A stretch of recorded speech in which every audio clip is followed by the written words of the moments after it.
Hello, I'm Emmett, and today I'm going to be talking about this book, The Clash of Economic Ideas.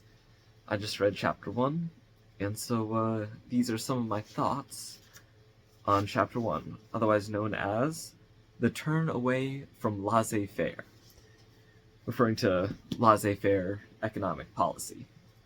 So, I have a list here of points that I'm going to be reading off of, and I'm going to start off at the top with the first one here. Public good does not equal personal interest. See, the idea that personal interest and people doing things for their own gain is good for society is the basis for the laissez-faire argument in economics. So, the idea that people doing things for their personal interest isn't good kind of targets the fundamental of that idea. And the textbook gave, or not the textbook, the book itself, college kid talking about textbooks. No, the book gave the example, spitting on the sidewalk, among others. But that one really stuck with me, where, sure, maybe it's good for the person, but it might increase the spread of disease. I thought most of the examples they gave were pretty poor. I think a much better one would be speeding, where it's very good for me, where, okay, I get to speed down the road and get there quicker, but it raises the risk, not just for one person, for myself, it raises the risk for every single other person out on the road. Or another great example, also automobile related, is getting a big car, getting a big truck, an SUV, right? That's in my personal interest, because now I'm more protected in a crash. However, that makes everybody else want one of those big trucks, and now, for society, me owning a big truck increases the risk of death for pedestrian accidents, and then makes vehicle-to-vehicle accidents even worse. So, what's good for me isn't good for society. I shouldn't be owning this really large SUV truck if I don't really need it. Yeah, so a lot of the time, personal interest does not always line up with what's good for society. And that's definitely a big problem when that's your whole basis for the laissez-faire argument. So the second one here is that people don't even know what is good for themselves. And so this is sort of about rational ignorance. And the book also mentions, what if someone is too weak to do what's good for themselves, to act in personal interest? But I think the more important, more relevant one is people not knowing what is good for themselves. This is a really common thing. People vote against their own interests all the time. We see this a lot in American elections, where people get influenced by the media, they get influenced by all sorts of things, and they end up voting for policies against their own self-interests. And this also has to do with rational ignorance. That's something I learned about this past semester, where it's not in people's economic interest to really learn deeply about the topics that they're, voting on. Why should I, as a voter, learn the ins and outs of economic theory as I'm doing if my job is to be a programmer, right, or to be a farmer? It doesn't make sense, right? There's rational ignorance. It's not a good use of my time to be learning about all these things and learning what's good for myself. Should I really be taking vaccines, right? That's something that is a waste of time for me to do research in. So I'm rationally ignorant. I'm just going to trust whatever I hear. Because there's not much gain for me to learn deeply about all these things especially in modern life, where things are very complex. So I'm rationally ignorant on my own self-interest, which it's sort of sounds like an oxymoron, but it does make sense. Because, again, life is so complex that my time is better spent doing other things than researching what is best for myself. I might as well just be doing things that I know are at least somewhat good for myself. Okay, so point 3, free trade on laissez-faire. See, the one argument that people were like, all right, laissez-faire is actually maybe a good thing, or like true laissez-faire economic policy, is free trade, world trade, globalization, that type of thing. And they say, okay, within a country, we want some government oversight, we want government control, but in international trade between countries, they don't want any control. There is no, if you think about it today, there is no governing body on global trade, right? There, you could say, oh, well, there's the UN, but they don't really touch trade at all. They're more social things, they're more humanitarian wars, global warming, that type of stuff. And so the government control part kind of goes away when you start talking about global trade, because at the end of the day, the markets will be highly efficient, and the governments can then use those highly efficient markets however they want. And so it doesn't really matter that all the arguments against having laissez-faire economic policy kind of fall apart when it's global trade, because everyone gets to have the positives of more government oversight, because each little nation has its own government oversight, and then you can have this laissez-faire international trade, and nobody really cares. And you get, the most efficient markets you can. Speaking of which, nationalization. What is $1 to a billionaire? And, Finland does, or not Finland, Norway is, the gold standard for this type of thing, where they nationalize their oil, and they have, huge amounts of oil, and then they go and they make a fund for the people of Norway, and it's used to do some great things for them, great social issues, and that's probably why Norway is one of the happiest countries in the world, right? Because they have all this oil money that they're using to pour into their local governments and pour into their social programs. And so that's probably the only real example we have nowadays of like a nationalized industry really supporting the people. But it's something that we should definitely think more about. And this was part of the argument against laissez-faire, the move away from laissez-faire, because people are saying, okay, if we have free trade, sure, we have, it's governed by the laws of supply and demand, and people are getting what they, people who are willing and able to buy, will buy, and can buy, right, which is the definition of the equilibrium point on the, supply and demand curves when they meet. But sometimes the people who can't buy bread or can't buy a house. And so there's an argument there that, all right, maybe we should have a government step in, redistribute the wealth. So it would, it would probably reduce some of the consumer surplus on the higher end of our demand side. But at the end of the day, that would make more people be able to participate in this market. And actually, because I have a whiteboard and I feel like it, I'm going to draw out what I'm picturing. So, if you imagine, this is a very poor marker, but if you imagine we have a supply and demand curve, something like this, right? Where, let's say this is the housing market, and we have some number of people who are able to meet housing demands, and some people who aren't. And of course we have, cost, and then we have quantity on the bottom. Quantity.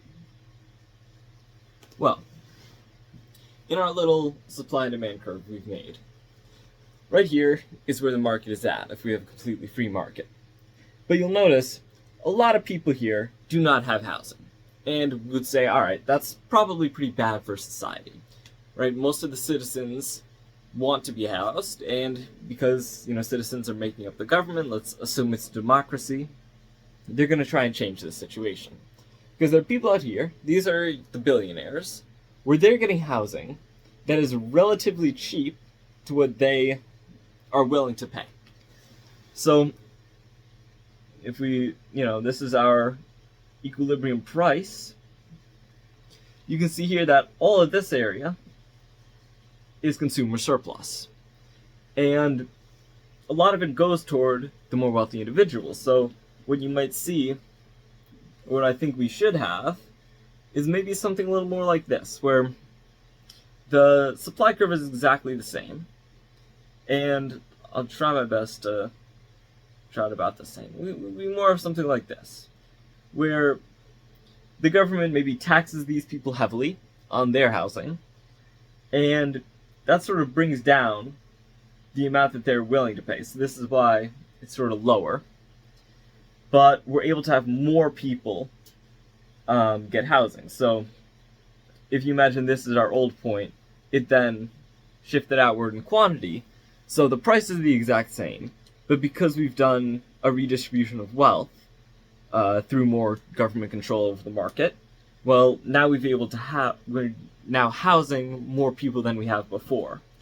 Of course, the people at the top, the billionaires, the rich elite, aren't going to like that idea, but it's something to consider, because if we are in a true democracy, this should probably be what we settle on. Speaking of which, our final topic here is the supply and demand of socialism. Now, this is something I'm pretty interested to talk about. I need to find an article of clothing to erase my board here. And what I was really thinking when I saw this, or, well, was reading about it, right? They talked about, capitalism, then they talked about socialism, anarchism, or anarchy, and communism, of course, with Karl Marx. And basically, I was reading it, and I thought back to a sort of sociological idea called the social contract, where to enter a society, you have to agree to a social contract. And this is a Renaissance thinker idea. I want to say John Locke or Emile Durkheim or something like that. One of those players in this sociology game. But they basically said, okay, if you want to join a society, you do that by agreeing to the social contract. And nowadays, the social contract is, all right, I will pay taxes, I will follow the laws of this society, and in exchange, I get to participate in the economy, I get, protection from other countries, other people, right? If I get attacked on the street, police will come, hopefully. Police will come and protect me. I'll be protected from other nations trying to, raid and loot and pillage. And I also get some social benefits. I'll get Social Security. I'll get Medicaid. Some people might get I'll get Medicare, and some people may get Medicaid. But at the end of the day, the social contract is different for every society. See, a very loose society has a very sort of low-cost social contract, right? If I want to join, let's say I'm in this like agricultural society. It's just farming. Maybe we just came to America and we're, the American colony off of Britain. Well, joining that society doesn't really cost me much. I don't pay very heavy taxes yet, right? Britain doesn't have to finance their war against France. So I'm just sort of living in the new American colony, and I don't really have to do much. I don't have to interact with a lot of people. I just sit on my farm and, raise the cows and grow wheat and things. But if I want to be in, communist Russia, well, that has a very high social cost. So I want to draw it in terms of supply and demand, where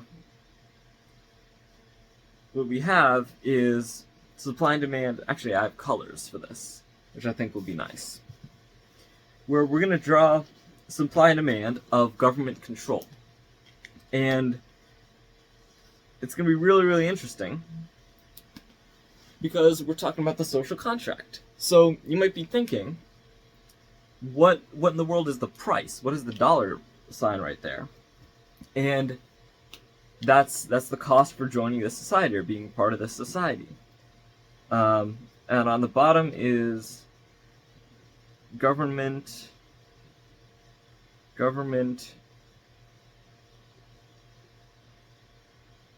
control.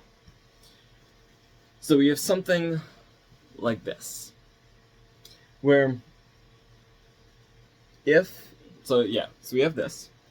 If the demand for government control shifts out, we have something along this line, right? It shifts outwards.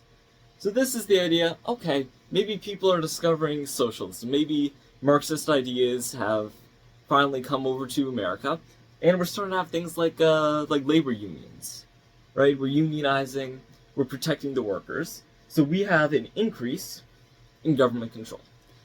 And, we're making new antitrust laws, we're breaking up, Rockefeller, we're taking down Carnegie, that type of thing. Well, we've had an increase in demand for government control, which then increases the price of our social contract. So now, to be a part of this society, it's going to cost us sort of more freedom, right? You can think of it that way. Or maybe it's higher taxes to pay more government officials, right? But the overall cost for the social contract of this society just went up. Now, there's also another idea, which is, of course, a shift in supply, which I think is a little harder to think about conceptually. Because you think about maybe a downward shift in demand. Well, what does a downward shift in demand look like? I think the best example is like a corrupt government. You go with, a warlord government and a dictatorship, and all of a sudden, nobody really wants to deal with the government because it's so corrupt, and you deal with them, you might get assassinated, you might get ripped off, there might be a military coup right after you invested all your money in government bonds. A lot of bad things can happen that can shift the demand for government control inwards. So what about supply? How do you affect supply of government control? And I think this is actually kind of technology based. So if you imagine we have supply, let's take a look at that's demand again. Let's take a look at an outward shift of government control. Yeah. Yeah. So it shifts outwards. You're going to notice the price for the social contract actually went down. I think that's kind of important to note. And if you're wondering what this really represents, I was thinking about it, and I came to the conclusion, I think it's sort of technology-based, where maybe we have a new type of institution. If you want to talk about structural functionalism, in terms of like sociology, maybe we thought of a new type of organization that can, better control the economy, better control the market. This is something like, Karl Marx does his Communist Manifesto with Engels, and all of a sudden there are these new ideas on how to run society. So it's become easier to have government control.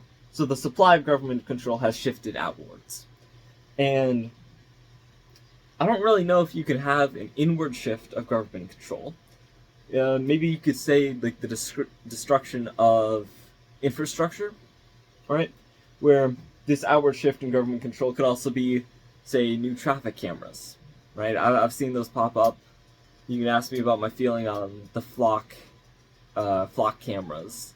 Those are a topic for another day, but a very interesting topic for sure. But yeah, this outward shift could also be sort of an increase in technology, where it's like, all right, we have more cameras, we can track our citizens better, so we can have more government control. We can, measure the number of people in and out of a supermarket and see what they're buying. so we're able to more effectively control the economy. So, yeah, I think we can model the people's want and how much people like socialism and communism and capitalism, and maybe even anarchism, through supply and demand of the social contract and government control, or like the quantity of government control. And so, I think the idea, when we talk about communism and capitalism, you have to compare the Soviet Union or Communist Russia against the United States, because that's a classic comparison, the Cold War. And so I'd say, even in America, we definitely have had an outward shift in government control, both in supply and demand, especially after the Great Depression, right? All of a sudden, we have the New Deal, and so that ended up there was a big shift in demand during the Great Depression, where people wanted they wanted government to do something. The business cycle, had crashed the economy. Things were awful. People were starving. People were out of work. It was a horrible, horrible time. And so the demand for government control had shifted out greatly. And then the ideas of the New Deal and all these new, social programs were coming up, and people were trying to think of solutions to this Great Depression. And so that shifted out the supply for government control as well. And all the government now plays, a much larger role in our lives and has a lot more control because of the Great Depression. But I don't think that's all too bad a thing. I think a lot of the things that came out of that, a lot of those programs, really benefit society. But of course, in the Russian case, it was a little bit different. Where, all right, we have a centrally planned economy. We have the Soviet Union, right? Communist Russia. And in that case, people were there and people were also starving, right? There was the whole Stalin and Ukraine, starving out most of Ukraine. Well, what happens? There's a shift inwards for demand of government control, where all of a sudden, people don't want to be controlled by the government anymore. And so now the cost of being in Soviet Russia is a lot higher than it was during the revolution against the Tsar. And being a Bolshevik was like, oh, that was cool. That was the thing everyone was doing. But once they saw how communist Russia was, well, demand shifted inwards, which increased the price of being communist, and things weren't so good in there anymore. Yeah. So those are my thoughts on laissez-faire economics. Personally, I think there's a little middle ground, right? I supply and demand curve of government control. There's an equilibrium somewhere.